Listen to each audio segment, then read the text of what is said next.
Ladies and gentlemen, welcome back to the True Life Podcast. I hope everybody's having a beautiful day. I hope the sun is shining, the birds are singing. I hope the wind is at your back. I have triple the show for you today. I have three incredible women with three incredible stories and a call to action at the end that everyone is going to be dying to do. Let me just start by saying that everyone should gather around and brace yourselves for an incredible book called Rattled Awake. Because I have not one, not two, but a triumphant trio of literary luminaries who penned the mind-bending masterpiece Rattled Awake. Rattled Awake. These three authors are so accomplished that even the dictionary turns to them for spelling advice. So original that even their pets can't predict their next move. And so intrepid that they once had a staring contest with a blank page and won hands down. We have the incredible Lonee Ray, Chef Jill Sullivan, and Erika Workman. I'm so stoked all of you are here today. And in the beginning, I was trying to figure out where to start because each one of you have an incredible gift. And the book Rattled Awake, of which there's a workshop this weekend people should be checking out. We'll put them in the show notes. But I thought maybe what really called to me when I first started reading the chapter with Chef Jill is her story about this transformation from a part of California to a part of Utah and a transformation of her life. And I was wondering, Chef, could you give us a little bit of background on how the sun rises all over the world and how your story kind of transformed? Oh gosh. If you don't mind, I'm going to start with my last job. Please. Is that okay? That's perfect. So my rattled awake moment came after I retired from my last job. As many of you know, and if you're retired, you know what hits you when that happens. It rattles you awake, and you're like, okay, what's next? So I was an executive chef at a recovery center for professionals like policemen, firemen, in that genre. And I felt like my true calling was service and serving them. And once that stopped, it was like, okay, what's next? Because I've always believed that through service, we become great. We have greatness when we can serve others. And for me, I know that's my calling in life, is to serve others and to give back to wherever I can. So March 1st, I retired, and I was left wondering what's next.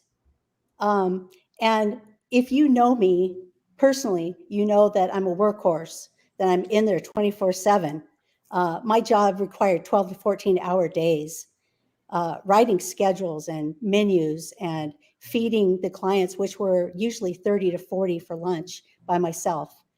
That required all the dishes and everything. So when that stopped, it was like hitting a brick wall.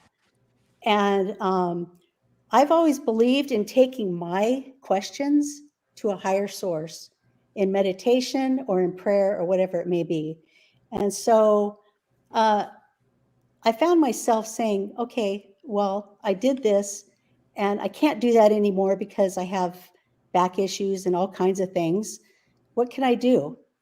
And then I met Lonee, and I think her personality and her charm, and I just wanted to get involved with anything that she had to offer, because I believe in just jumping in. I don't think that you should have, everything written in stone. I believe if you jump into something, it's called for you, and what's called for you is for you. And that's how my rattled awake moment came about, is finding this book and deciding that I wanted to do it. And then after I jumped into the book and we wrote the book, I'm like, what else can I do? What can I do for this book? Because it really touched my heart and had a place in my heart. And after writing it and getting involved, I'm like, I got to get more people into this. I want people to come aboard. Right, Lonee? I did that. Big time. I'm like, whatever Not a little, a lot. Whatever I can do, man. I was just like promoting, and because I know that it changed my life and it did something for me. So that's why I'm always sharing it now. I'm just like so about rattled and awake, and how I can share that with others. Yeah, I think it speaks volumes of success. It seems to me that when you have these moments of clarity, they become contagious. And it's like finding Lonnie became the megaphone with which you could share your experience to other people. She became the mountaintop from which you climbed and started yelling, "Hey, just jump in the water. It's fine over here." I want to throw something in though about this Jill getting enrolled. It's funny how life is, guys. And out of the blue, I felt inclined to reach out to Jill. It had been a while. It had been quite a while. And she just came to mind. And I said, Bing, how's 3 years treated you? How you doing? And we reconnected, and I sent her over to my How to Deal with a Dumbass, a Spiritual Perspective podcast. And it came at just the right time, didn't it, Jill? Yes. It lifted her up. She was searching, soul searching big time. I got lots of messages like, I don't know what to do with myself next. I don't know what's next. I'm praying, God, what do I do? And by the way, your show makes me laugh. I drive hours and I listen to it, and it helps. It's helping. Anybody out there who thinks about doing a podcast like you, Bob Whitty, it matters. And it revolutionized in some ways Jill's path and what she was going to do. At least she was able to find some humor and some ahas, because it was based on my dumbass book. And then that started a rapport that hasn't stopped. And her promotion, I cannot thank you enough, Jill. You've sent beautiful people just like yourself to the volume 2, and I'm just so grateful because you do see the vision. You really do get what Rattled Awake can do to elevate people and their ideas and their stories in a unique way that they would never have before. So thank you. Exactly. Yeah, you're welcome. Yeah. Yeah, it's an interesting thing to think that there always has to be some people that go first. And the people that go first tend to blaze a trail for other people to follow. Although sometimes there's like this thought mechanism that happens where we mourn the things that never existed. This reminds me of Erika up here, who has an incredible chapter about the way in which Gen X is kind of moving through. You're doing some incredible things. Maybe you could talk about your relationship to Lonnie and your relationship to the chapter of the book. My relationship to Lonnie and I have been connected on LinkedIn for a few years now. I think since the pandemic. And we just kind of supported each other's posts. And I remember she did this beautiful, beautiful video montage of a Japanese interactive experience in a museum where like you walked in the room and the whole thing was like the exhibit. It was insane because she knew my background was Japanese. And then there was a period of time where I noticed that Lonnie had kind of gone silent on the platform. And I remember thinking, well, that's weird. And, I think I even tried to reach out a couple of times through the DM, and I really didn't know how to get a hold of her outside of the DM. And then she came back guns blazing and we reconnected. And then this opportunity came up, and Lonnie's so sweet. She's like, yeah, Erika can write. She's been writing, and writing for something like this, I'm going to tell you, for those of you who are copywriters or maybe you're academic writers, I have this massive tome of a master's thesis, and that's a very different kind of writing than doing something like copywriting, which is what I do, or digital marketing. You can do this. If you've got a book in you and you've been saying, well, I'm going to get to it someday, someday's today. Don't let that song in you die. And so when she said, would you like to be a part of this? Same thing. Lonnie and I had been tooling around with book ideas, and I just kept getting bogged down with, some other projects. And I was like, yeah, it's one chapter, one weekend, I'm in. And for me, I didn't really have that blank page. It was just, oh, okay, and it was done, because I'm a big believer in you just write it down and then you edit. Well, one of the things about Erika that you guys might want to know is that we had some discussions about a variety of book ideas. So for those of you out there who are like, what do I write about? What do I focus on? I just don't know. When you come to a workshop like we had, Jill you said you changed your mind 4 times, right? Yeah. Easier said than done, too. I spent from 5 a.m. till 10 p.m. Wow. Just finishing up what resonated with me finally. Yeah. Yeah. And ultimately, I think, we can ask for a sign, which way should I go? Because I think we've all had more than one rattle wake moment. I really do. Yeah. And there's multiple versions coming, multiple volumes, so you get more opportunities. But the point is, figuring out what it is that you want to say this time. What matters the most? What's your legacy message? What's your message for the masses? And Jill's is so inspiring with rewrite your future, your next chapter. And it's so her. It is. And it was interesting to see the process. And that's what story development's all about. That's what's cool about this workshop, is that somebody else's people are coming in and going, hey, I see this about you, or I see that. And what about this? I know you to be this. And so the feedback and the collaboration was just outstanding. And then with Erika's chapter and ageism and what is it? Not a cougar, not a Karen, and worth way more than 9 pence. Is that the title? Amen. Right. Yeah. Fantastic and unusual angle. And yet, if you read the stories, it's hilarious and it's horrifying all at once about what's really going on. So these aren't just stories about someone's personal journey. They're about reality, about what's really going on in the world, and a wake-up call. And so go ahead, Eric. Oh no, what I was going to say, to George's point about do not mourn what never existed, that for people who have not read the book, that came out of and realizing that what I thought was the marriage wasn't the marriage, and sitting in counseling and hearing the counselor ask him, well, why did you marry Erika? And him saying, well, I thought she was pretty and she'd be good for business. Jesus. Right. And this was somebody our first kiss was on our wedding day. We waited, and so had gone through all sorts of premarital counseling, meeting the pastors, meeting the family, and so to hear that, it was quite the shock. And at the same time, it was a gentle rattled awake, because God immediately came in and just said, do not mourn what never existed. And I realized, I am free. But then that is what kind of saved me in the aftermath of the next several years of meeting many people on that far end of the narcissistic spectrum, and realizing they're there to present something that you will soon find out never existed. And so it was a series of rattled awake moments, in just how women of a certain age are treated, but especially once I turned 44, and especially once my much younger husband than boyfriend came into the picture, and the huge difference in how a woman is treated versus how a man is treated when they date somebody who is younger.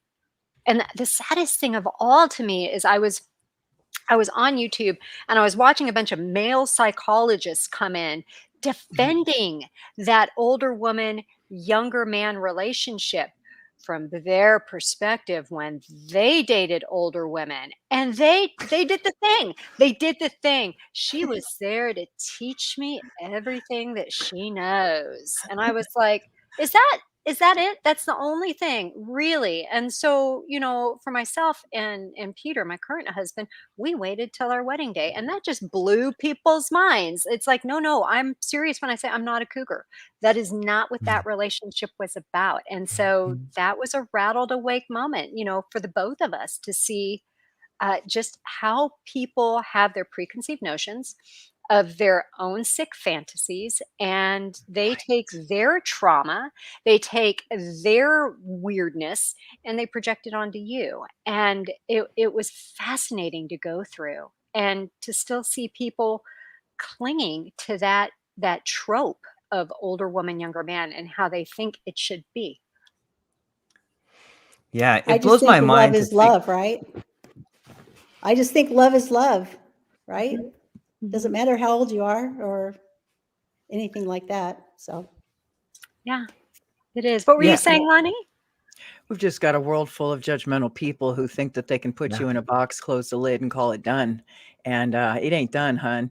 Y'all need to open up your eyes, let it go, and realize you can revise what you're looking at, because your view may not be really realistic. And this chapter that Erika wrote is eye-popping.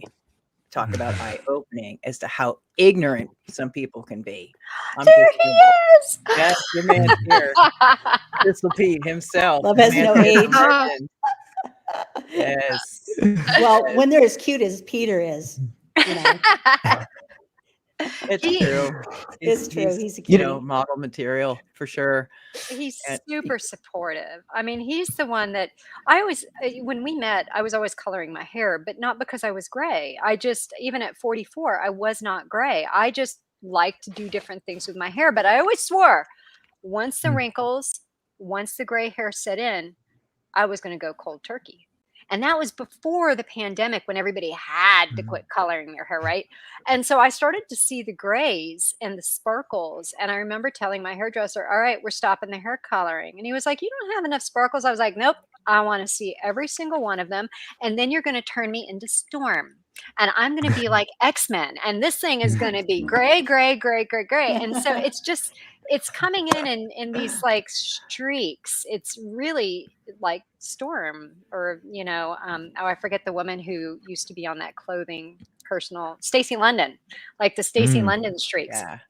And Peter was the first one to say, I'm so glad you're not doing that. I like your sparkles. I'll continue coloring my hair. Thank you. Yeah. Let me ask you ladies this.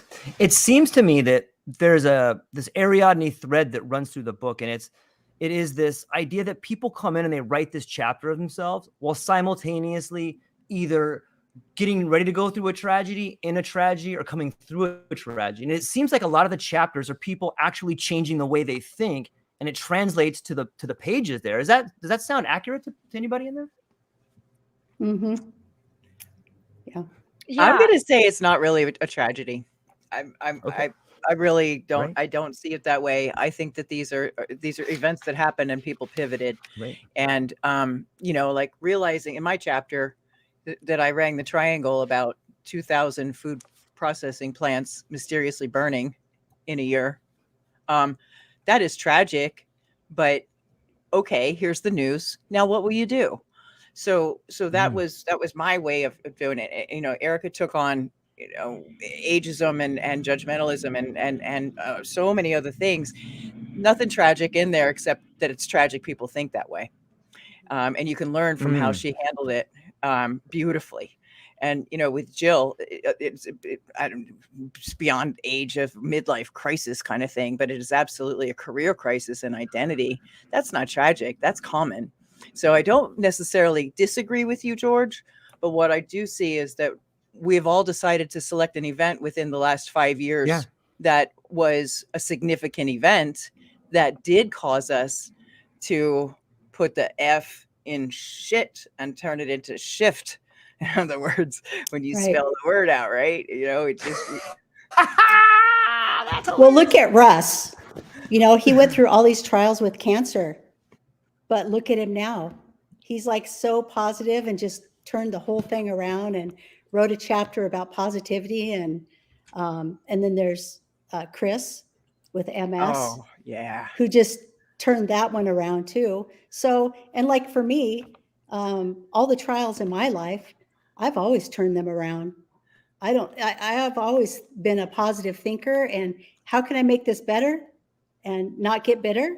Yes. And actually, it's my calling also is to motivate others.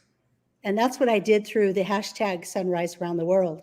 How can I be someone that's instrumental during COVID when life was shit, right? Life was crappy. How can I, just this one person, change the trajectory for so many others? And I did that through just a simple hashtag. And I have had so many people say, what did the doctor say to you, Lonnie, that I saved her life? I wouldn't take it that far, but she did. Some people were pretty depressed. I'm sorry, it took me a minute to pull that out. Yeah, let me just chime in on that. We had somebody who shared with me that she was really down, like bad, like You know, if you've ever felt like there's no hope, things are not going to change, it's not going to get any better, you know how that feels, how awful that feels. And that's where she was. And she shared this with me and said, if it were not for Jill's posts, I don't know that I would be here, because she gave me That's so hope. crazy. Yeah. And we don't know. We don't know when we're doing these things. But when somebody tells us, hey, you really saved me. And I've had more than one person text me. So it just takes one effort from a crappy situation to say, what can I do? How can I be instrumental and actually do it? And no matter how small it is, whatever it is, what was that? That poem that I wrote from Helen Keller, and you read it before we got on here, George? It says, I am one, but still I am one. I cannot do everything, but still I can do something. And because I cannot do everything, I will not refuse to do the something that I can do. Exactly. That's Bravo. beautiful. And that's where everyone in this book had the same motto, for sure. It wasn't just mine. How can I do something? So That, and I think realizing, for me anyway, that God is economical and he uses all things for good. All things. Even other people getting caught up in their own trauma and stupidity and projecting and gaslighting and doing everything that they're doing. It only kind of strengthens one's own testimony and one's own faith walk, and you know, iron sharpens iron, I guess. But it was a big lesson. And so, yeah, to Lonnie's point, could they have all been tragedies? No, but I think God is economical, and there is really no such thing, even though it feels like it when you're walking through it. Well, I also want to tip the hat over to the courage that it took for first time writers and those who have tried before. And Jill's shaking her head with big eyes. For those of you who don't see the podcast, Jill was amazing. Man, she was amazing. bless her Aw. heart. Not in a Jumped southern way. in. Yeah. Yeah. And we had two people with MS, George, and one of them Ooh. will never get out of a wheelchair. And her story, Leanna's story. Bravo, Leanna, for coming forward and getting her story done. And she did that because Jill shared from the heart what this was like, and Leanna said, "I want that experience. I think I could do a chapter in a weekend. I know I can't really type that well, but I know how to write. At least I can talk it out." So, these were people that were doing what Jill's mindset was. How can I anyway? What can I do anyway, in I spite of think it? I asked you that question too, huh, What? Lonnie? What And question? it rattled you awake. Remember when you were going through tough times and I told you, I said, you may not be able to do this, but you can do this. What can you do? Both of you have influenced me, because Erika will say, she'll flip back at me and go, "You don't know that. You don't know that that's true yet." Because my mind will go into some spin on something, and she'll be like, "You don't know that yet." So and she'd be Reel right, you back in. and she'd be right half the time. And then there's Jill, which is, what can you do? And for those of you who don't know, I've broken my wrist and have a lot of challenges, and life isn't the same. And what can I do? Well, I can now wash dishes with one hand. There's a lot I figured out Not to funny. do, but Yeah. it's hard. But honestly, if it hadn't happened, I might not have been thinking, what can I do? And Rattled Awake might not have come about, because I was busy over here, lone wolf freelance writer over here writing memoirs for people, and nobody would have heard much from me at all. And then I had to come up with something, and it sort of developed itself. And it wasn't like, oh, I'm so genius. It was, what are people going through? What did they go through? How can we feature this in a way that is not your typical self-help book? It is not a triumph over tragedy, adversity overcome. I didn't want it to be anything like anything we'd ever seen before. Even the bios. I said, do your name, and like, Erika Warfield is on a mission too. And I said, what's you're on a mission to? And she's like, I don't know. And it took her 3 days. It did. And you came up with right? That was a challenge. That was the challenge, was that stupid bio. Everything else like just kind of flew, because I mean, I'd been thinking about it for a while. I had a couple chapters kind of fleshed out and outlined, and I was like, okay, I could revamp this and then, change it to add humor, because a lot of the stories were on the heavier side. And so I realized, even though mine was on the heavy side, I had the opportunity to try to infuse it with humor, because there was a lot that was really funny about other people's stupidity. So but that bio, oh my gosh, I really don't like tooting my own horn. Though it's also it's a challenge, George, because if people don't read the directions, I swear to you, I get a page and a half of a bio from people. And I'm like, no. The directions are 3 to 4 sentences and start with your name and I'm on a mission to. And then that really forces people to focus on what it is that matters the most and who they want to impact. And in story development, that's what I do, is I help people to really focus on that thing. What's that message? What's that thing we're doing? Go ahead. There was I think you get the page and a half because we were all copy pasting our LinkedIn about section, and calling it the day. But there was one thing that I know was helpful for me before we started Rattled Awake, and you and I were, going back and forth about a potential book in the future, and that was write 5 reviews of what your avatar would write after they read your book. And I realized my avatar was Paulina Porozkova. It was women who ended up in divorce, being told they're past their best buy date, nobody's going to look at them, and they're literally just kind of relegated and shoved in the closet. And I'm a mere ant compared to Paulina Porozkova, but to hear her speak on it so eloquently, I mean, women are. And I think that as I looked at that avatar and I started realizing that women who are millennials, and let's not even get into the Zoomers, but the younger millennials, they have no idea how they're about to be treated. Right? This just in. Prepare to be invisible. Yeah. You're cute now. Yeah. Enjoy it. Take pictures. I'm just telling you, that's how the world treats you. And it needs to change.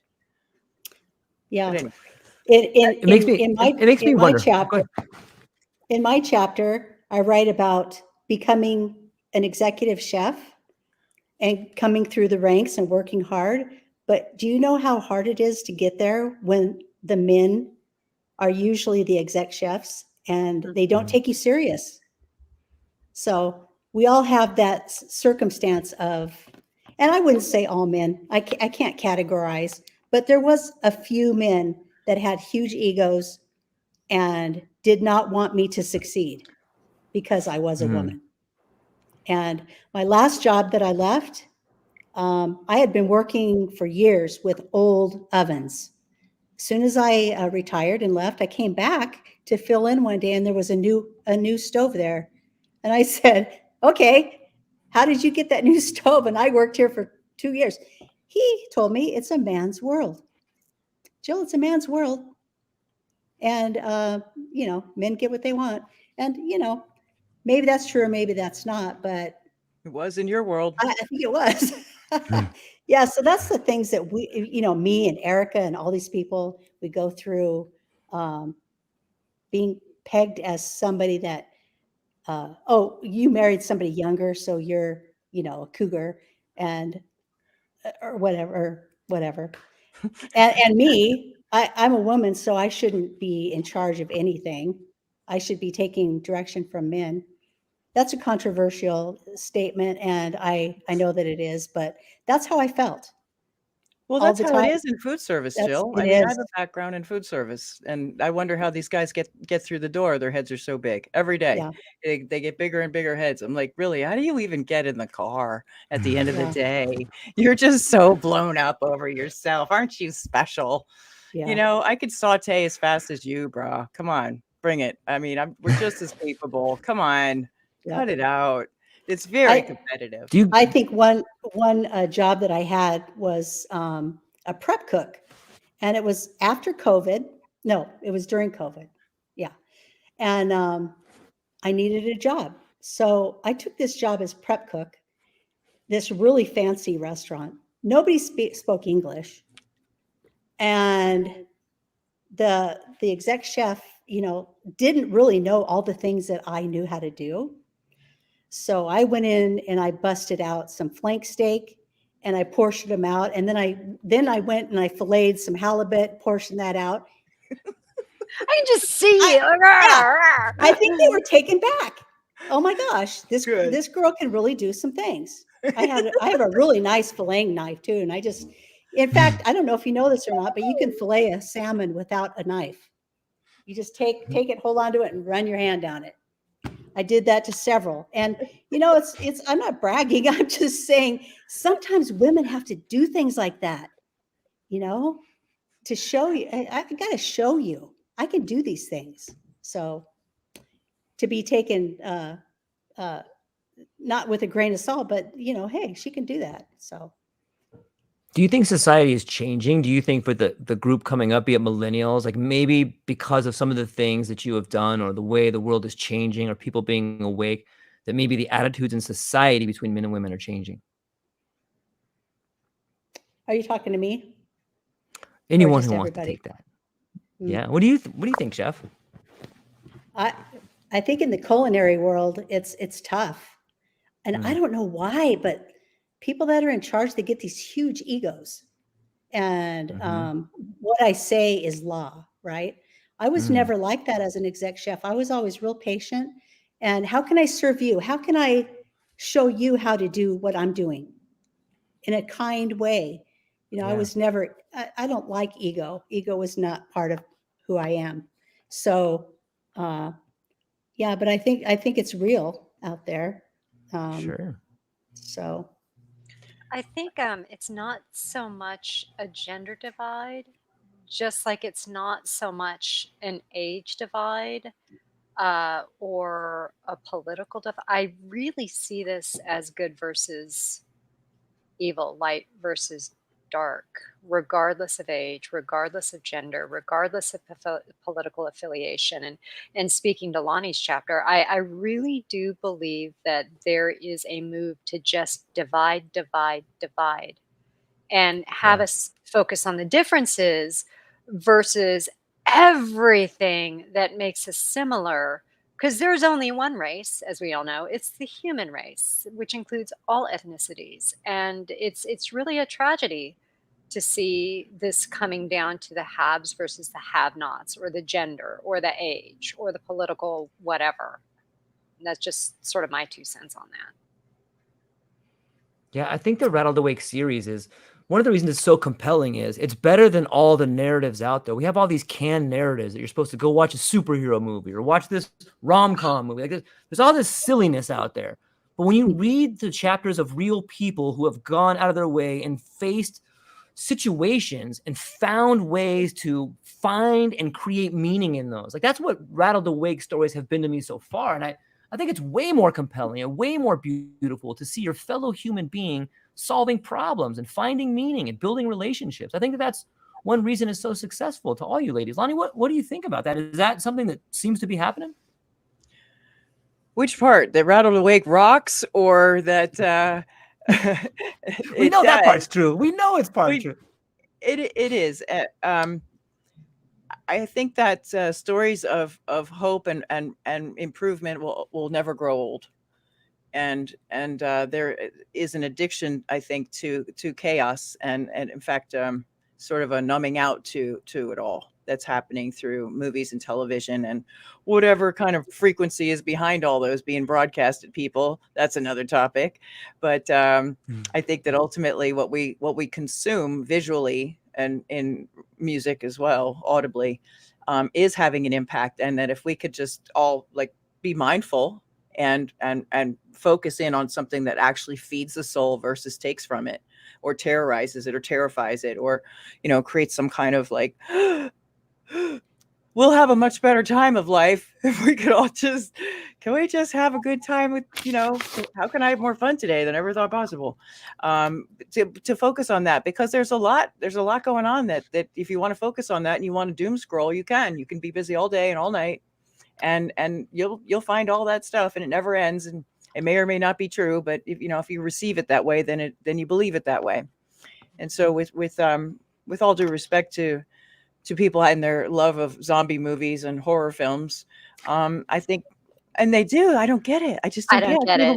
get it. I can't even watch a trailer ad for one of those. I don't understand that. But okay, there's plenty of material out there for you guys. Yeah. I'd love it if one of y'all were rattled awake to stop doing that and like switch the channel from I want to watch zombie movies where people get eaten to like a culinary show. I don't know, something productive. I don't know. Maybe that's a reach. I'm making shit up, George. But That's my girl. Changing the subject a little bit too, I also think that all those things can be put on the shelf and away from you when you're writing and when you're writing your story. And that's why I wanted to promote, if anybody has a story within them, it helps you to get real with the things that are important and the things that might help. When you're writing, you're thinking, how can I help somebody through this story? And it actually does help people through your stories. That's why we're in this world together, helping each other, sharing our stories. So if you have an inkling to get into the next book, I'm always going to be promoting that, because it was a mind-blowing experience for me. Jill, you were like the proverbial caterpillar and butterfly, like from where you started to all the different iterations and where you Yeah. finished. I mean, it was Yeah. really just a beautiful, transformative process to Thank get you to for helping witness. me with all that too. That was a fun That was all process, wasn't you. it? That was all you. But another thing too is, my background, work. I never had time to sit still. Me write something, I'm like, no, I don't have time. So when I actually started writing, I'm like, hey, I really like this. And then Lonnie started putting her little, how would you say it? The magic touches on it, changing how I wrote things. It just opened my eyes like, wow, this is fun. She's like, wait, sorry, I got bad hair day today.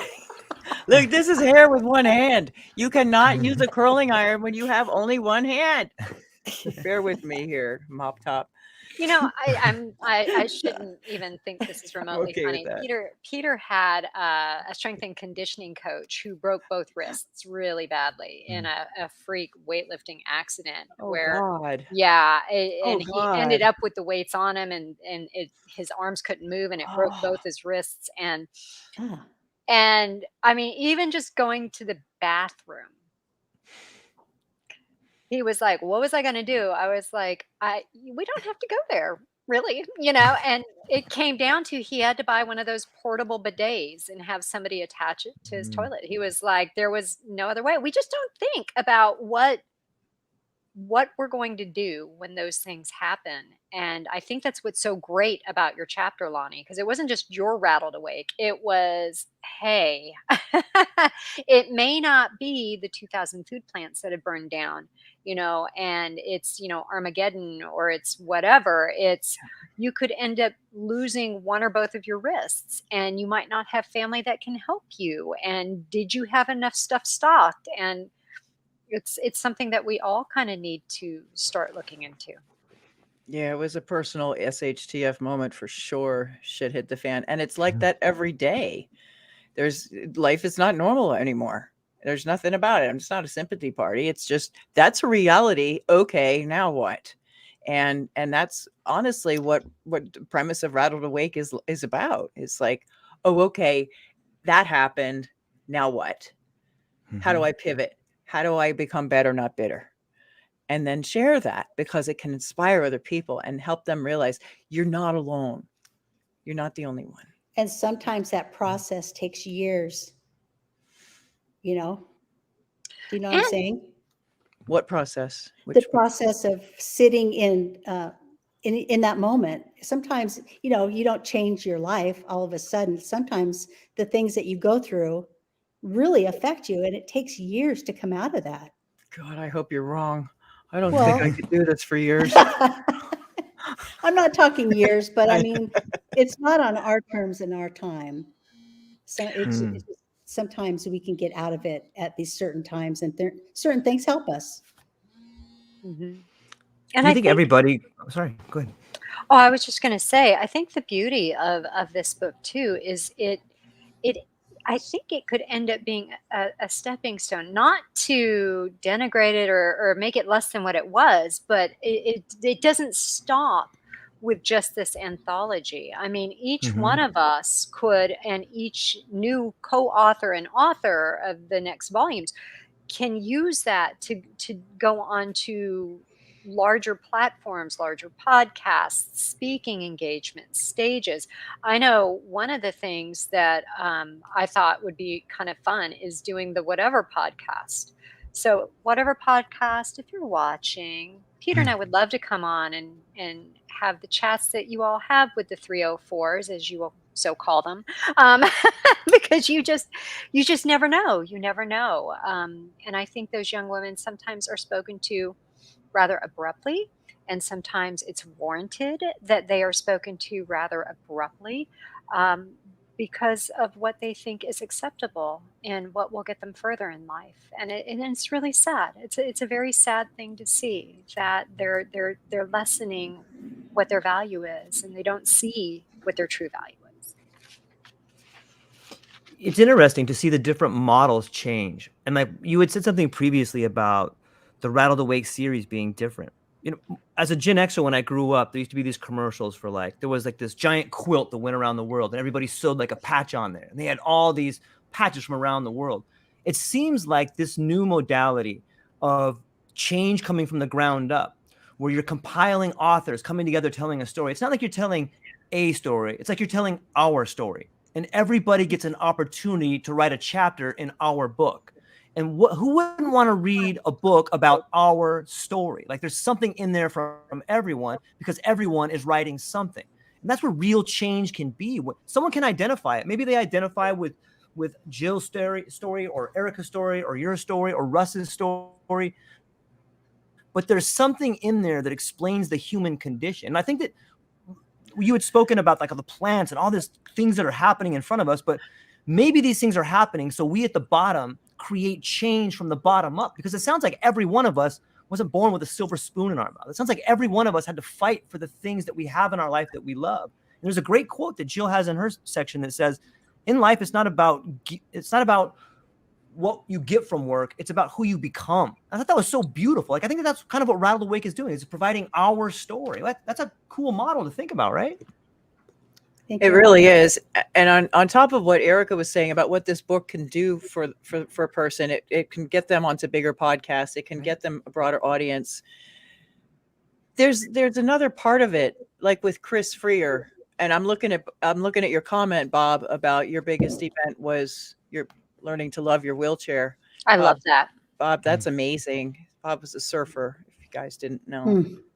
And so Chris was relegated to a wheelchair too, and then made sure that he got out of it. He's walking, and that could be his story. That could be enough.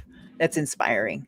But what's also happened is that Chris revealed that since he was a kid, words jiggle on the page when he tries to read. That's really hard to imagine that he wrote and wants to keep writing and can't stop writing. That's pretty amazing. And that's a story right there. And I think the thing that gets me about Chris's story, hearing about the words wiggling, hearing how he was treated in school, just all the horrible things that can go down. If somebody has a learning disability, not that he does, but how teachers can be, especially back in that era, how teachers could be, is I just lost my train of thought. Talk about a learning disability. I completely just lost my train of thought. Anyway, to take away from that, that was other people's dysfunction. It was other people's dysfunction and trauma and whatever else, and he took it. And the anointing is great upon you when there is that much being thrown at you, even as a small child. And then to come out and to do what he did, to do what Jill did, to do what, Lonnie encouraged all of us to do. The anointing is great when you have that much garbage thrown at you to stop you and you still overcome. A strong will. I'm a tough woman. I've always thought that I was a tough woman because you have to be tough to ignore all the naysayers and the ego and push your way through, And so you're right. Everybody has their cross to bear in life. And I've always thought, I am so proud of myself. And we all should be proud of ourselves for getting through whatever little obstacle there was in life and coming out stronger on the other side. Whether it was COVID or things in work or whatever. I mean, we pushed through it. We got through it, right? And we all have a story to tell. So we should all get in the next book. Write your story. George, I really want to thank you. I want to pick up on what you said about this being everybody's story, because we all had some kind of shook moment. And what I've seen that everyone, not only do we all have that in common, which is the thread that binds all of us authors and all of us people and all of us readers, is that there's a consistent theme of taking back your power, taking back authority over your life. Like Jill said, willpower. And that is contagious. That's something that you want to pick up on, not another zombie going to eat a zombie trick, like what you want is, how can we, oh, okay, it's like that, huh? Oh, okay, let's see what we could do about that right now. I don't like this at all. But if we can, link arms and circle the wagons and, with people that are also strong and have been through a lot, and now you know who they are. It's this book and the continued series. I'm so excited. Leslie is here. She just signed up this morning. I want to give her major props. Yeah, if I could clap with both hands, I'm gonna airbox you, Leslie. That's awesome. Congratulations, Leslie. Yes, it's a big deal, and I'm so proud of her. And she has a great story within her. She has a great story. So, then it becomes an interesting point to figure out what is that singular message, what is that singular point, and what story are we going to tell? And so that, I talk to every author before it's a yes, don't just sign up everybody. I don't deny so far. Everybody's been freaking great because Jill, you bring amazing people to the party. They're like so beautiful. And, they have so much to offer. And you too, Erika. Dr. Deidre Clark is coming in. She's going to do a chapter. Is she really? That's news to me. I love that. I know. And so we were on the phone today also figuring out what angle, what are we going to do? How do I point this towards what it is that you want to be about in the future? And so this isn't just people kind of throwing up on paper. This is very targeted on purpose so that it serves the authors, the writers, and the back and the front and whatever the progress. Where do they want to be next? What do they want this to do for them? And that comes from experience working in writing, that helping people, because marketing is everything and everything's marketing. And what do you want this book to do for you next is really, or the chapter. How do you want this to help you and your readers? So it's not just chicken soup for the soul stories. It's more. It is. What does the process look like, Lonnie? Like, people, you get together for a week, and like maybe you can speak a little bit to what the process is like, the creative interaction between everybody. The creative interaction is, I think it's going to be different with every group, quite honestly, George. Sure. The one for volume 1 was a lot of interaction. There were a lot of first-time writers, and Right. Jill's always like, that was me. I tell you, that was me. Well, I And think Lorette meant me on the Yeah. whatever podcast. yeah. So what happened is very different from what was planned. The plan was that people would come in on Sunday morning and they would all have their chapter done, and then they would exchange their chapters by little group rooms, Zoom rooms, and kibitz a bit, edit a little bit, have some commentary, and be done. But only one person came with their chapter done, and that was Erika. And so, right. So Sunday morning was not what was planned. And it was like, oh, okay, Erika, go have some coffee. They're going to write. And if you're, I was just kidding about that, but she was done. And I think that the other people needed more time to process the focus. And that's why I've decided in this next workshop, and from now on, Leslie and I were on the phone for 90 minutes. And then I was on the phone with Dr. Clark for another hour plus. I want to make sure that we're really clear coming into this, that it's not like, I don't know. Because that's the beginning of new possibilities, and that's wonderful. But we have a weekend to figure this out. And so I want to be really clear and sure with them too, so that they have a chance over the next couple of days to mull it over. Does this still seem right? Does this still seem like what I want to talk about? Because Jill started in on the obvious, which was about food, because love of foodie is her thing. And it ended up being about a personal transformation. So it's a lot of soul searching, George, and that tends to happen in the group, but it's also, in the night. And at night they go home and they're like, what really matters? And that then in the collaboration, the viewing of each other's chapters, and there's comments that are made on these Google Docs. And like with Chris, somebody made some comments, and they basically rewrote a few paragraphs for him. And I said, I reached out to him and I said, because he says, I don't know if I should use that. If you want to do that, whatever you want to do, Lonnie, however you want to edit it, whatever you want to do. And I said, Chris, I like the way you put it better. I mean, she wrote it all real academic and stuff, and it sounds real nice, but it doesn't sound like you. And so, I really want this to sound like you. And I swear, George and ladies, I swear that is what pushed Chris Freer into realizing he could write. I'm about to get emotional. Oh, shit. Well, that was beautiful. a big moment for him. Yeah. To realize he's not a lunk. He actually has a great way with words. And even the highly degreed academic didn't do a better job than Chris on paper. I loved his story. His story was great. His story was great. That's a big deal. It just proves you don't have to be some highfalutin, highly degreed, anything. Just be honest. Just be transparent. And you can really have impact with people. That's all that matters. So we want to have impact. And we want to keep it so that they keep reading.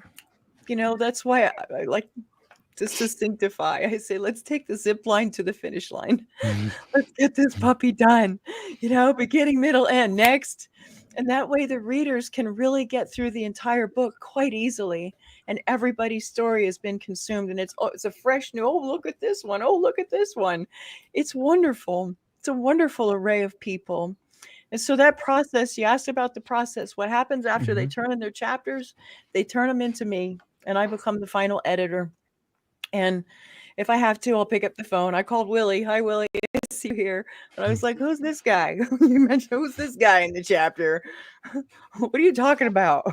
And so I look for clarity. Oh, look at the kitty. I love Ginger. And so I make sure that it all makes sense. And that way the readers are and the writers are honored for their time spent. And then I go into formatting, and we've created a cover that will be the series. It will be the look, and there will be theme books in the future of like Moms on a Mission, a whole book on moms on a mission. I really want that. And I want a whole book on young adults, like what happened over the last 5 years for you kids. What happened? What's your rattled awake moment?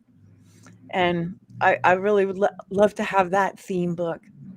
And then their photos are beautiful photos and faces are put on the back, and away it goes off to Amazon. And then we collaborate to make that puppy a bestseller, and that's a game changer. So that's the process. I love it. Often we think about, a lot of the times we think about when people get the flu or they get sick, it's contagious. I think the same thing's true for healing, right? Like when people come together, like healing is contagious. Like if I see you get emotional, it makes me feel a little emotional, but it makes me think of my friend who overcame this thing. And why wouldn't it work that way if sickness is contagious? Why wouldn't healing be contagious? And why wouldn't we heal through the wounds of others by learning from their experience? I think the Rattled Awake is amazing. I think all of those could be bestsellers because every person writing them is a bestseller, is a best person, and they're putting their best foot forward to tell a story that actually happened. And it's just I don't know, it's very soulful and beautiful and healing in so many ways. You don't see that these days. It's been an absence of that for so long. Well, it's frequency, right? What you're saying, if I like we it. can all be Yeah. together, if we can be contagious in illness, we can be contagious in healing. And so the book and the anthology is definitely setting the frequency for doing that. And for all of us, I think as current co-authors and future co-authors, realizing that we got to get away from whatever the negative circumstance, the negative people, you know, anything that would rob of the anointing that's already placed within you. And so, yeah, it is. It's all about the frequency. I love that you said that. Do you think that maybe these things that are happening to us, sometimes I think it's like the universe of God, or some people believe in the universe speaking to them, but maybe these things are happening to us to sculpt us into the people we're supposed to be. And if you look at it from that angle, it's kind of inspiring. Like this thing you think is something to break you down, it's just a test. And there's no wrong answer, but you got to pass this test. You're going to keep going through this test until you find a way to do it. And it's painful because you're being sculpted into this authentic present to the universe that is you. Like so many of your stories, like I read this, like, oh, that's so cool the way she did that. Or I'm stoked that she stood up for that. Like maybe that's what's happening. And the people that are, once you write your story, all of a sudden you can see someone else about to take that step. And then your job is like, I'm going to help them get through that step because I know what it's like. And we all have this secret power and desire to want to help a younger version of ourselves go through something that could be similar, right? It sounds like that's what all you ladies are doing, and Russ is doing, and Willie's doing, all these people are doing. I've always had the theory that you don't have to be the best, you just have to jump in. And that was always my secret sauce. Boom. You don't have to be the best. Lonnie can attest to that. Oops, we're this way.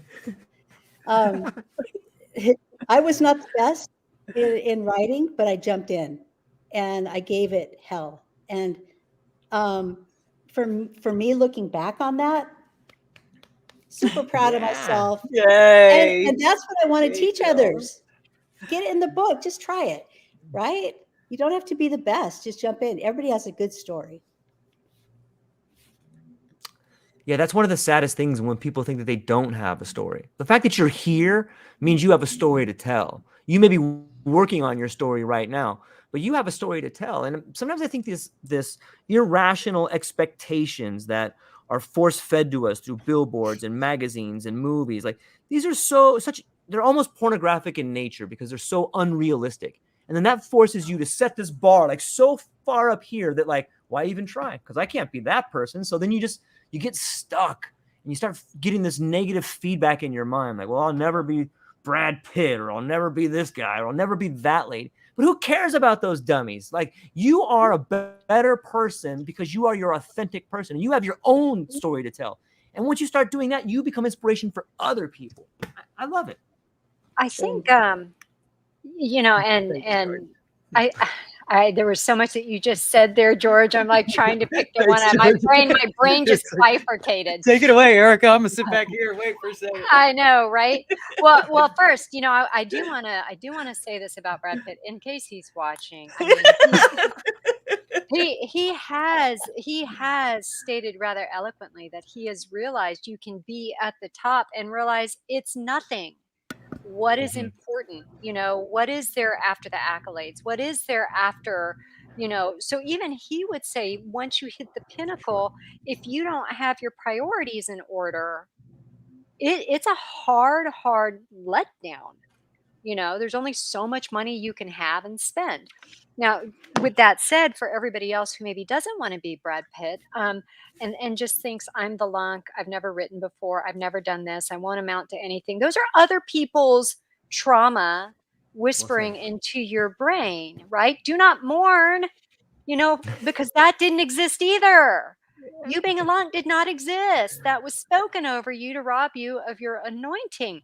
The fact of the matter is we are kind of like Peter has this saying, and he's probably already in wrestling getting the tar beat out of him right now and pinned and whatever else. But he has a saying that the aspen tree is his favorite. And the reason the aspen tree is his favorite is because the aspen tree has one root system. All across the world, all the aspens belong to one root system. And he says that's like us as people. And so we have to be there for each other.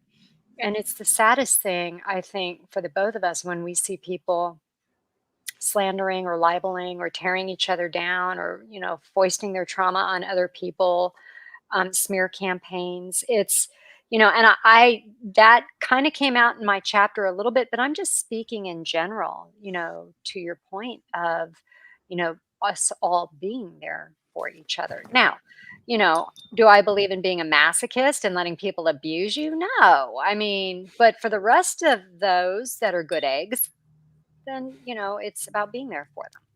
No Judas eggs. What's a Judas egg? There's 12 eggs in a dozen, and there's always the cracked one. That's the Judas egg. Sometimes I think you have to be, sometimes I think we all find ourselves cracked so that we know how to get better. Like sometimes you have to be broken to be reborn again. And there's this theme that runs through the spiritual literature of choose your book, of you find your moment, your Job moment, or you get broken. And it's there where you find the gold. And if you read mythologies, whether it's the Homeric verses or Joseph Campbell's The Hero's Journey, often where we stumble is where we find the gold. We stumble and we fall, but like that's the world telling us, okay, here's the spot to dig. This is the thing that's bothering you. This is the thing that's holding you back. Let's work on this.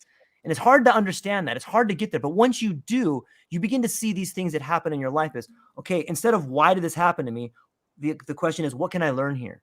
And if you can begin asking better questions, you can have better answers. Because so often we're taught in life to, well, why did this happen to me? And if you ask a dumb question, you get a dumb answer. Well, it happened because you're dumb. It happened because you do this. You always do that. And you go down this wrong road.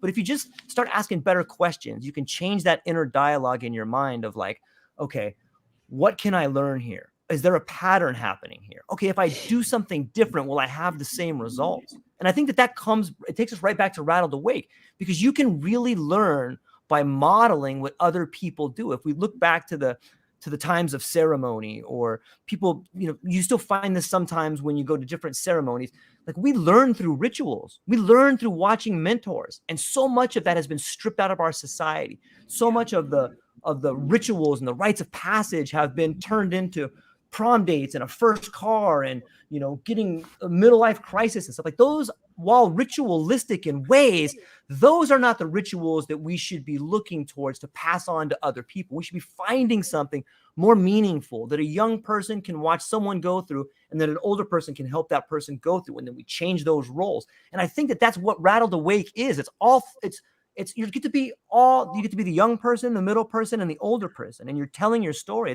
It's a ceremonial in some ways. Rattled Awake, people, check it out. Are you not into Hoko and promposals? Is that what you're saying? Everything's got their place. No, I watch it all and I'm like, what? Thank you, George. Yeah. That was beautiful. It And was. that Great. you're Yeah. so excited about it and you get it. And I love your style, hon. You're just the best. You're the Well, it takes best. one to know one. Thank you, ladies. Like Rattled Awake, check it out. It's what I see on the future. And I think all of us have a obligation that, when you get to the top, you turn around and you help the next person up. And I love the model. All you Like, have to what a be better is way. one step ahead in order and to turn around and go, I'm one step ahead here. I know that next step. That's all you need. Just one step. You don't have to have it all figured out. And you talk about preserving the knowledge, and I believe in saying it forward. That's what I call this, a say it forward movement. Not just pay it forward, but say it forward. It's important that we do. And it's not AI can't touch this, because it can't. There's a robot. It's not going to tell you how to handle people that are snarky. It's not going to tell you how to overcome your angst and your pain from the past. It's not going to be a human substitute of any kind. In fact, no AI content's allowed in these books. None. It's all from the heart. I mean it. And Amazon will pick it up. They poll us as we publish. Did you use AI tools? Did anybody use AI tools in this? And they will kick it. And maybe they won't later, but I don't care. No machine is going to be able to duplicate your personal process, and your story matters. And I believe we've all lived to tell about it. Sometimes that's literal for some of us, that we've made it anyway. And it is important to share that, because there's somebody out there who's waiting to hear, learn from, whatever, leave a cult, whatever, you have no idea what your story is going to do for somebody. You may never hear it, but that matters that you've said it. Like, Wayne Dyer said, don't let the music die with you. It's beautiful. It's true. Because why else are we here? Because honestly, like you were using a Brad Pitt example and all the money, fame, fortune, accolades, all that. Who cares? In the end, what's endless? What's endless is the satisfaction that comes from helping other people. There is nothing like that moment when somebody says, "You make me believe I could do anything," or I see myself in you, or I'm inspired that I could do this too. There's nothing like it, and that's endless. You can't put a price on that. As soon as that happens to a person, like whether you're speaking on stage and somebody says that to you, "You make me believe I can do anything," or in passing, you'll never forget that, and it will constantly pull. Do more, do more, do more. Yeah. Find a way to do more. So that's the endless stream of I don't know, reward, I guess. It has its own reward.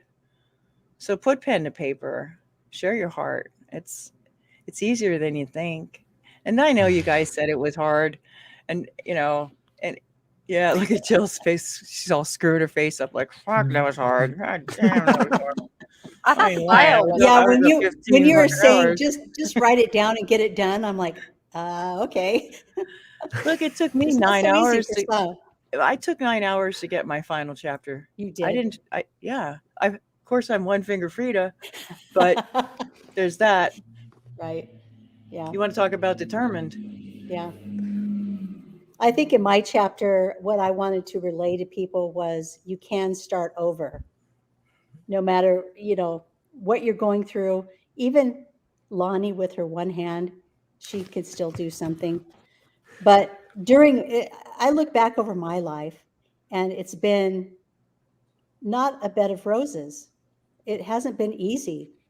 But through, like you said, George, through all the trials, it's brought me here to where I'm supposed to be. Just sitting here on the podcast with Lonnie and Erika, sharing this Rattled Awake.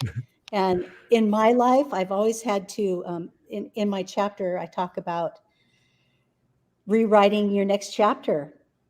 And I think I had to do that every 2 years growing up. We moved every 2 years. What a hard time. I moved to high school in my senior year to a different school. That was tough. Yes. So, but fortitude, and we got gumption now, and it's made me tougher. It's made me just push through and say, I can do it. And that's what I want to, that's my message in life. And in this chapter is you can recreate yourself, even through all the trials that you've been through. You can come out stronger. Just keep going, and listen to that small spirit that says, yes, get in this book like I did. Yes, do it. I mean, because it could be a stumbling process until you say, okay, I'll do it. And you put it out into the universe. you're always going to go, oh, I can't do this. Why do I want to do this? It'll be hard. But once you say, Leslie says yes. But once you say yes, it's just like transformation starts. The still small voice is never wrong. Never. Beautiful. And whenever I start out my day, I always say, okay, what's next? What do you got for me? Because I never know. But I'll tell you what, it comes. It comes. And you just have to listen, and you have to put some action behind that. Yeah, you do. I think you can't there's- just sit yeah. there and wish on it, right? Right. Yeah. You're going to say, George? I think there's something to be said about the act of writing as well. There's the spoken word and the written word. And I think that the written word, I love the way in which Jill said you can rewrite your story, because as you're writing, I think you're rewiring your brain. It's like when you write, your brain is giving your body permission to act it out. And when you do that, you change the way you think. You're writing what is possible. Therefore, you must think of what is possible. When you begin thinking of what is possible, now you have the potential to take another direction when that decision comes up again. Even if you're not writing, you've already written out, I used to do this, but now I see life this way. As soon as you write that out, all of a sudden you can think about that avenue. When you talk about it, it's a dream. When you envision it, it's possible. But when you schedule it, when you write it down, it becomes real. It's the art of translating vision into reality. And that's what your stories are doing. That's what Rattled Awake is doing. You're taking an actual vision and turning it into reality. It's a beautiful thing. You just made me think of something I've never thought of before. Sort of a ding. We can be our worst critic. We've all heard that. It's not, it's not cliche, it's fact. Our thoughts can really beat us up. But I can really give myself a swift ass kicking hard in my head, but I don't do it on paper. On paper, what comes out are all these ahas, ideas, pithy one-liners. What can I do with this? How can I help this person? What could be the next, what's the chapter? It's all positive. But, in those other moments, like when I'm upset, it's just like, God, dumbass, whatever I say to myself, that comes out so easily. And that's from the old days, of Yeah. you're an idiot. And I was raised that way. It's like life was always a party foul. You fucked up again. Really? What now? Jesus. It was like that. And it isn't that, because life is like that, you're just, you're so, accomplished now. It's because what you do with that shit that makes a difference. It's up to you to put the F in shit and make a shift. It is, it's not just because stuff happens that you're, so advanced. Some people never get back up. And I think that's a shame that, but anyway, it was just the observation of the writing is reality. That voice, shut the fuck up, go away, leave me alone. Right? Like, stop. Find the focus on the other voice, the still small voice, like Erika said, the one that doesn't lie to us, the one that isn't trying to kick our ass into the ground again. That little devil and demon and angel, whatever, I don't know, however you want to call it, right? Yeah. It's real. It's happy to take you down. And writing will get that out of you if that's how you're feeling. I know I had a lot of sad stories, but it wasn't like, God, you're so stupid and you fucked up again. Those are conversations that happen. That's not writing that happens. I don't know. Maybe I'm just Sybil. I don't know. I don't think so, but Let's hope not. being honest here, the thoughts that run through, because I say writing is like thinking on paper, but whenever I write, it doesn't come out bad. It's not like horrible and self-deprecating. The humor is like my dumbass book is deprecating as hell, but that's okay. It was by design. I was the poster child for a dumbass. I'm okay with that. Because you live by example, lead by example.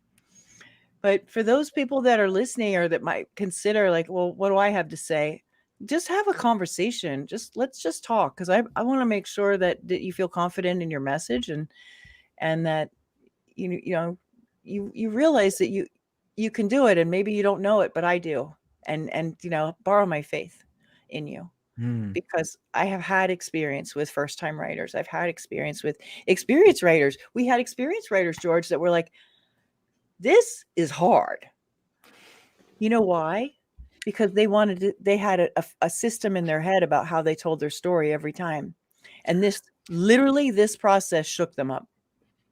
That, and I think they were writing in different other genres. And writing like this is a completely different exercise, right? Yeah, It like just is. Lonnie, you told me, yeah, you need to rewrite yours because yours sounds like a job resume. Sounded like a resume. It's funny how you start out and then pretty soon you give us some skills. Hey, put this here. Hey, this is funny. How about this? And then pretty soon you're like, yeah, I could do it. And it doesn't sound like a job. And what was the other ones that you said it sounded like? And you told them to change them? A book report. A book report. Yep. So that's where you came in and helped us tremendously. I mean, Thanks. yeah. Well, Lonnie, where does that gift from? Oh, I'm sorry. Oh, I don't know, George. I don't know. It just, Jill asked me, she said, how do you do that? It's like, I don't really For know. real. I don't know. It just comes. I'm a And- Lonnie wannabe. I want to be just like you. You're so sweet. I think it's funnier than hell. You're so funny. I just want to be like you. I told her, I'm like, I'm slow thinker. I'm more on the serious, I'm more serious. But I wish I could be more. It's not my gift. You're hilarious. Stop. It's You're Lonnie's gift. snarky. You don't let it out very often, but I'm encouraging her. I'm like, come on out of the shell. Yeah. I think her next chapter is going to be a little bit more snarky. How to I be don't know. snarky. We'll see. We'll see. It really comes from experience, though, to answer your question, and being able to see, also to know, like, I see way down the road where they want this chapter to take them, how it can serve them and appeal to their readers at the same time. And so it's like, okay, if you didn't have this as your goal over here, then maybe all this other stuff, the resume, that way that it was, maybe that would serve the message. But knowing that this story is headed way over here instead, we've got to pull this together, take that out, massage it a little bit, change it up, bring this up to the front, and then open with a hook that sells a book. I love one-liners, things that are just like, pow, like, whoa, like, well, I have to read that chapter now. I've got to, or being on podcast with an opening line. So how are you today? And what brought you here? Everybody's been calling me crazy, so I wrote a book about it. You'd want to listen to that person, wouldn't you? Right. Yeah. Just fucking pow them. Just do it. Yep. and then it'll be okay.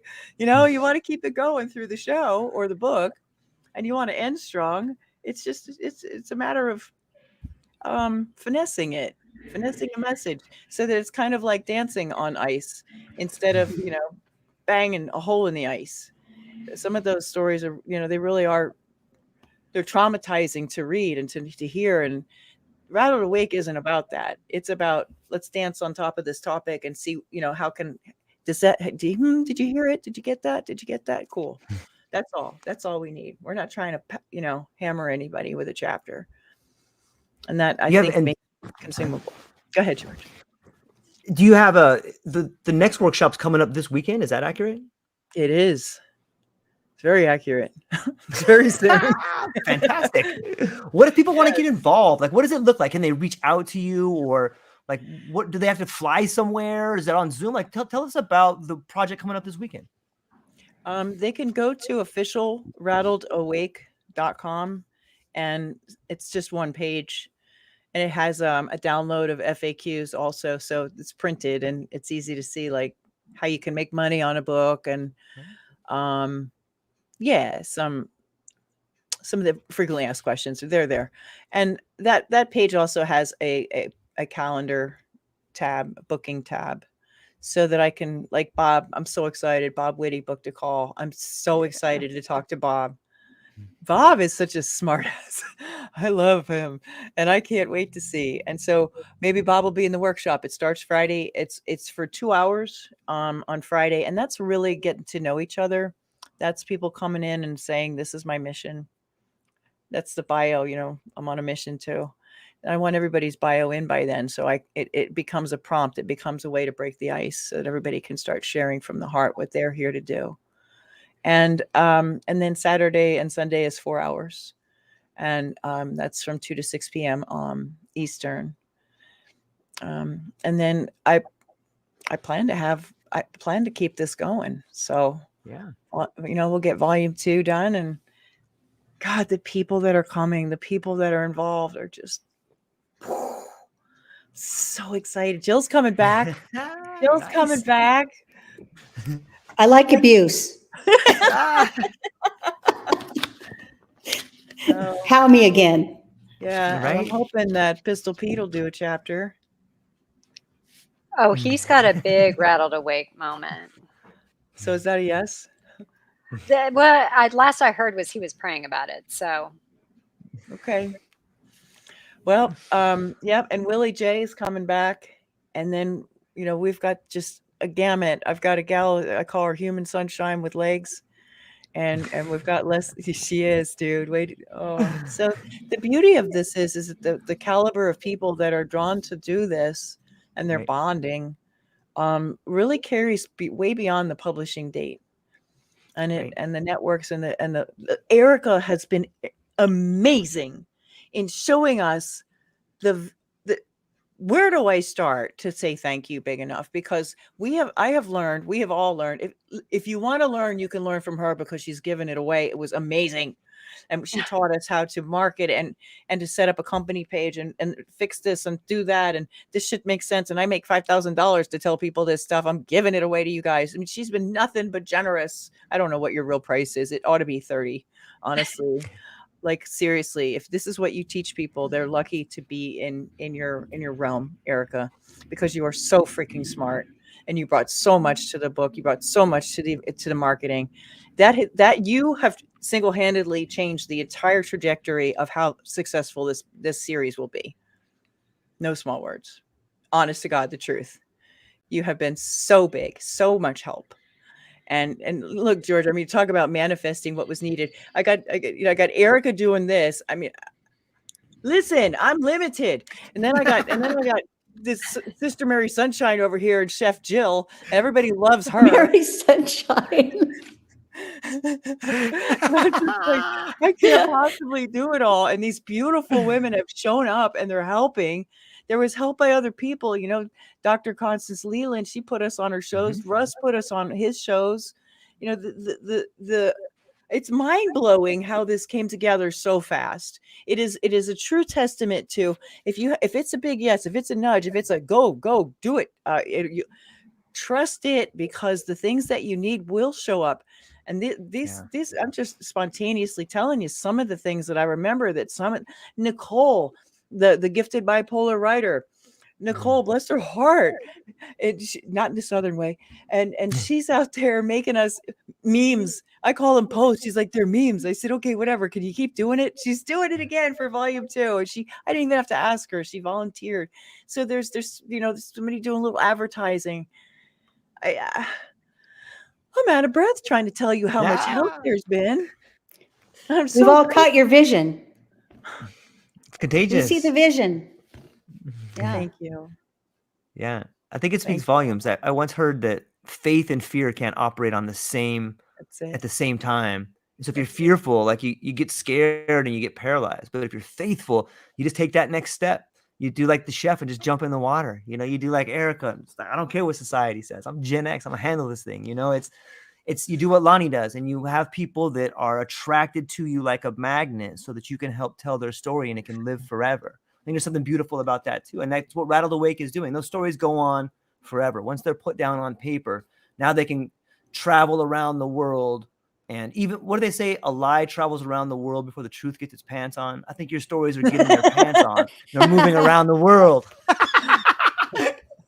Nice. Yeah.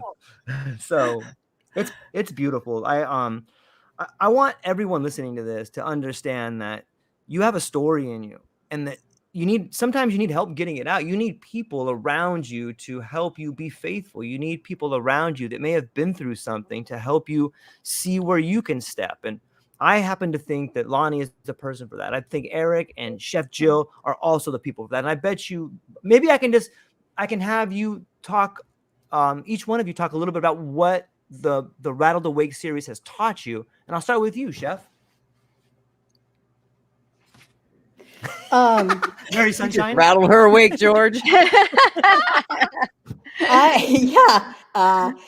Dissertation now. What it's taught me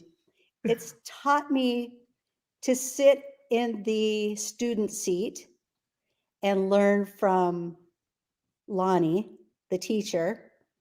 It's also taught me to really brainstorm what I wanted to say. That was the really hardest part. That was really hard for me. Coming from the workforce into sitting still and writing, it's crazy. Also, it taught me that I believe in her vision and I wanted to share it. I wanted people to know that even if they're like me and came from like no writing skills whatsoever, that you can hop in and learn from, oops, I keep pointing the wrong way, this way.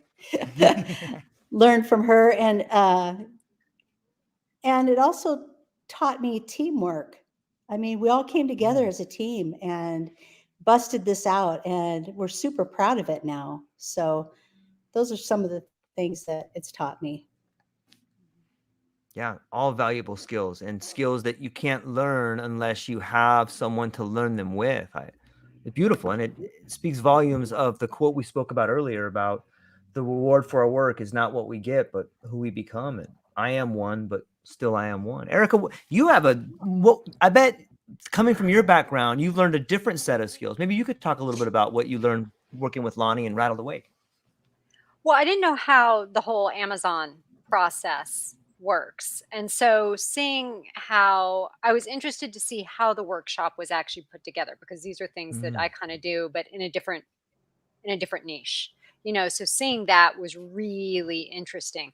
I think what Rattled Awake reinforced for me, because again, I've never written like this. I've never really necessarily written a chapter as memoir. I'd kind of tooled around with it at home. I had certain things set aside and I'd kind of pick at it and whatever. So embracing the way I write in that way, it's something that I've come back to after probably a 30-year hiatus. Wow. There was a time, my professors and the direction I was going, I ended up going into academia to swing back to come into corporate. But I had a lot of professors saying, you really need to go into op-ed because you just won't shut up. Right. And so to get to do the Rattled Awake, it was like, I didn't let it die. And so that was probably the biggest awakening out of the Rattled Awake book itself. Now, prior to that, I would say just in general, what it reinforced was, yes, I'm Gen X, and Gen X by definition are all a group of BAs. And I really had to take it back to, Lonnie and I were talking, and I couldn't go back to when I was 4. I mean, because it was only asked 5, go back 5 years, not 50. So but there are times one has to remind themselves, I did not get dropped off in the middle of Tehran, Iran as a 4-year-old off a school bus from an American private school to have to find my way back home, to screw around and not get the song out, and to not believe in myself, and so Rattled Awake was kind of like, if I could do that and God walked me through that, because that was a God thing, I can certainly write a chapter. And so it was a reinforcing, I think, a coming home to oneself. That's a beautiful way to put it.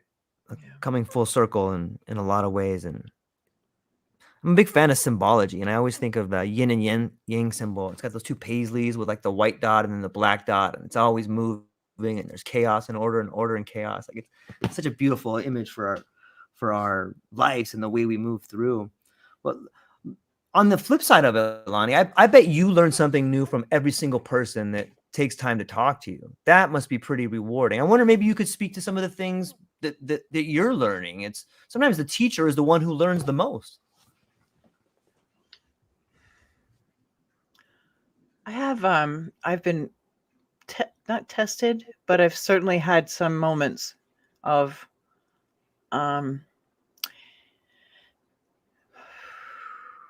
I didn't know it could be like that.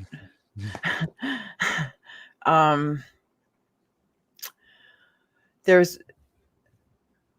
was a lot of shook moments in the beginning and until recently, just to get the book off the ground, to get this vision off the ground was like lifting a lead balloon at times. And it still flew. It still worked out. And I had, and I look around my place and I look sometimes at text messages or DMs and I'm like, remember, you've got support here. Remember. And Jill constantly, you're not alone. You're not alone. Like, I've not ever needed people, really. And so this has been very humbling. Not only do I have a broken hand, but my spirit was pretty down and I've been lifted up by these people. And so they have added to my story without even knowing it, just by showing up. And I think I'm still processing that. I haven't had a chance really to give it thought, like, what the hell just happened? But I can tell you beautiful things happened, and everybody is a success story to me, and hopefully for them, and that I hope that it changes their personal view of themselves, because that each person becomes a frequency, a broadcast of a legacy of a changed person, of an elevated sense of self and purpose. I remember that, there were a couple people who said, I suck at writing, or I have, kind of a brain that isn't really functioning that well right now. And I don't know if I can get through with this. Or I don't know if my schedule will. Every single person, well, with one exception, who said, I don't think I can do this, they actually did do it. They all did it. And I don't know if I don't know what point it's okay to say I'm so proud of all my adult friends, but I'm so freaking proud. I can hardly stand it. I really am. This is the proof copy. And then the real one should be here tomorrow. It won't have the band on it, but I really am so happy that this creative way of showing their pictures in these little talk bubbles, and then the simplicity, because there's wisdom in simplicity. And I learned that, over the past 5 years, what's the single biggest event that caused you to shift your perspective? That's it. That's the back cover. It is the least complicated back cover I've ever designed. And yet it's so profound. There's so much in this. There's so much in this book. That's so deep and rich. And to see everyone come forward that thought, I don't know if I can, I just don't know. I noticed that Chef Jill hasn't said once, I suck at writing, because I told her to quit it. Stop saying that, because you don't, because you did a great job. You got there. And just knowing that this is changing people's world this way it's, what can you say about that, George? I think what's awesome though is pretty soon I'm gonna say suck is in the past, and look at all the things that I did to become something better. I like starting from suck. I do. Yeah. There's nowhere to go but up from suck. That's right. Yeah. That's right. If Jill, you're not we got it. embarrassed, Jill, you were like the first Pirates of the Caribbean movie. You know what I mean? There was nowhere to go but up. Everybody was like, that's the Disney ride, but I'll go because there's nowhere to go but up. And then look what happened. Yeah. There's also another message in here, George, that I had to figure out some things that I had previously delegated to someone else, and they dropped the ball. multiple times. And so I spent a lot of long days and nights figuring out how to fix what went wrong. And I had some help, and I thank you, to like Dr. Constance, who was able to figure out finally how to work the cover out. So it worked out. The the stress, I've aged. I was just like, God. But that's because I genuinely care so much about it. Not to toot my own horn that I really care about this, but I genuinely do. Yeah. And the challenge for me was, how in the hell am I going to learn how to do this thing that I've always let somebody else do, who charges hundreds of dollars to do it? Hundreds. And now I can kind of see why.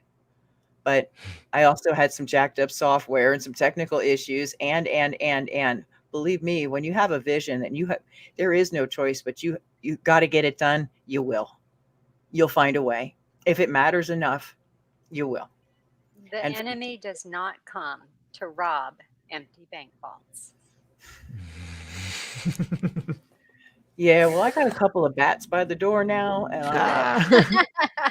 I am sick of that. I mean, because think about it, Lonnie. Look at how many reviews came in so quickly, all 5-star. Your book, our book.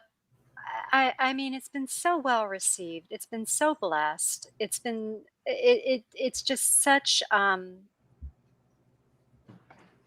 There are no words.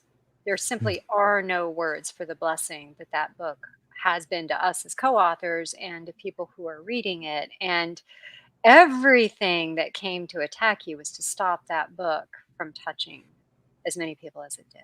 So the enemy does not come to steal, rob, and destroy an empty bank vault. So kudos. Thank you. Yeah. Yeah, I love it. I think sometimes we may not need people, but people need us, and like, I think you're reaching out to I think a lot of people need what you're doing. And that's very powerful. I think, maybe you don't realize it, but just coming out here and reaching your arm out and inviting people, hey, I can help you tell us your story in a way that will help inspire other people. I don't know a greater gift than that. That's beautiful. I'm thankful that you're doing it. Thank you for that. Thank you, George. Yeah, I'm gonna use my good arm and keep pulling them in. Come I was on gonna now. say Come on. that. I'll Right? come over. The one arm. George, have you signed up? I haven't signed up. I maybe send my form over. I got a story. I got a couple I could tell. I'll bet you Yeah. do. I've got a handful. Yeah. I'll bet Yeah. you do. Yeah. Yeah, we all do have a story. And it's interesting, and I just want to put this out there. Erika was instrumental in getting reviews, but people for some reason are reluctant to give a review, and I don't know why. If it only takes a few minutes to do it. It's just the act of doing it.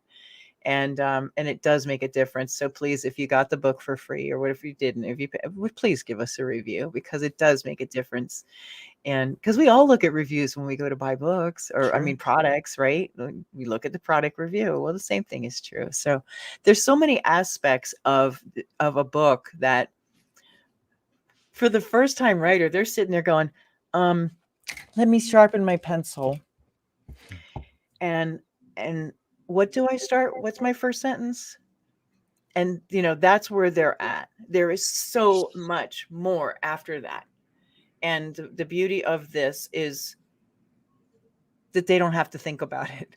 Just show up, just sit down, be willing to collaborate with people who are in the same shoes you are, and just say, oh, okay, I'm gonna share this moment. How do I say it now? And the help is there. So it takes away all that fear of why I'm stuck getting started, or I don't know how to end it, or what the hell, what do I say? It becomes clear. And that is a gift, because it changes them forever. Jill's going to write a book, right? Chris Freer is going to do a book. These are people that they didn't see themselves writing books before. This is a change, a big change, not just for the readers, but for the writers. So Yeah. that's about it. It's beautiful. I think that's a great spot to leave it for today. But before I go, I would like to maybe just kind of come around the horn and let everybody talk about. I'm sure there's people that listen to the podcast that may want to reach out to everybody. So maybe we'll start with Chef, and we'll go to Erika, and then we'll come back to Lonnie and find out how people can get a hold of her, where they can do Rattled Awake and what's coming up there. But let's start with Chef. Chef, maybe if people want to find out, they want to send you a sunrise or they want to learn more about cooking skills, something like that, where can they find you and what do you got coming up? I actually have a small YouTube channel, Chef Jill Sullivan, that they can look into. And I plan on possibly doing a couple of more, that thing, the YouTube was something that I just jumped into during COVID, and I was just playing around with it. But I was talking to Michelle Mazzara. I am a Love a Foodie spice ambassador, and love her spices. So I think I will continue sharing her spices and some recipes. We're going to be doing a cooking show on Michelle Mazzara's live podcast. You could also follow hashtag Sunrise Around the World, where we share hope in each new day and making friendships along the way. I don't know. That's my tagline. And that was started during COVID, just to share hope in each new day. And now people send me to my personal, DM. They send me pictures of their sunrise. And I post it on LinkedIn.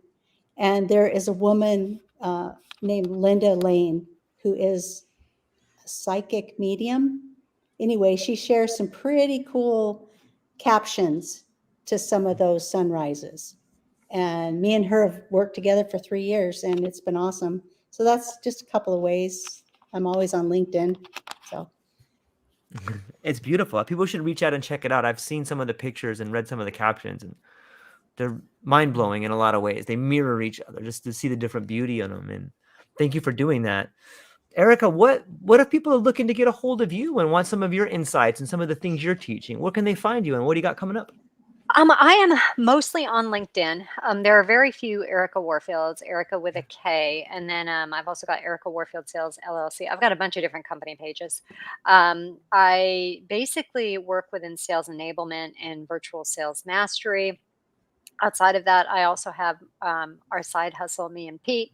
We do Warhammer juices, and we've got a company page for that on LinkedIn. And Peter is pretty prolific on IG with that and what we're doing with Warhammer juices.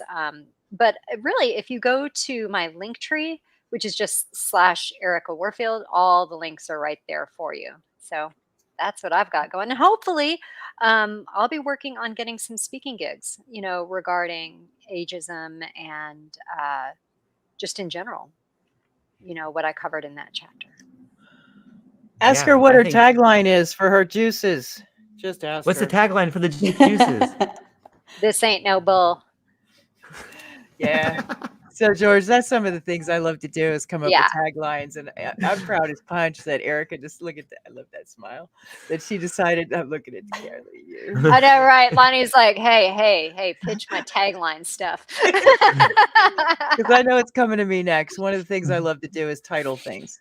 Tagline queen here, and it brings me great joy to do that. To come up with titles that make people, or taglines that are memorable. Rattled Awake just is one of those. Kicking Karma's ass is another. How to deal with a dumbass. Life lessons learned from a lousy mother. I mean, they just go on and on. And so if somebody really needs a cool domain name, Willie J, he has puremissionent.com. That's a mouthful if you're on a podcast. So I said, how about you do bookwilliej.com? So he registered that right away. That just made sense. So I love to come up with things that make sense for somebody who's got a message and be a message maestro. So in addition to being a concierge book producer, which means I can do everything from the ghostwriting to editing to art direction to the marketing copy to the publishing, I really do enjoy a service that I have, which is third-party insights. And that is, basically it's like on speed dial. Unlimited calls in a month for help with when it comes to marketing. If you're stuck for a message, how do we do this real quick? We've got to come up with some trade show things. I used to have a business in trade show items and logoing things that were really well done, creative, different. I've worked with multinational brands to do that. And I haven't lost my touch yet. I just stopped ordering products from China a few years ago for some good reason. So Yeah, so if people want to find out about the workshop, any of them, go to officialrattledawake.com, and that page will give you the FAQs and the way to get in touch with me. Otherwise, I'm hanging out on LinkedIn most times, most often. That's about it. Thank you so much for having us, man. Are you kidding me? I'm flabbergasted. This is so much fun. I love talking to every one of you, and I think the conversation was beautiful. But more than that, I think that this particular conversation can be a bridge for people to walk across to find the author that is themselves. I'm not sure if that made sense, but it sounded good in my head. But it is a bridge. It's a bridge for people to walk across so they can learn to write, so that they can find ways to think about themselves in ways they've never had. And it's something that can go out to the world. And Lonee is first class. She's world class. She'll bring out the best in you. She'll help your ideas blossom into the delicious fruit they're supposed to become. So I think everybody should reach out, check out what you got going on. There's one coming up this weekend, and there's you're an amazing person to talk to. And I think people are better after talking to you. At least I feel that way. So thank you for that. And that's all we got for today. I'm going to talk to you ladies briefly afterwards, but thank you very much for everybody today. That's all we got. Ladies and gentlemen, aloha.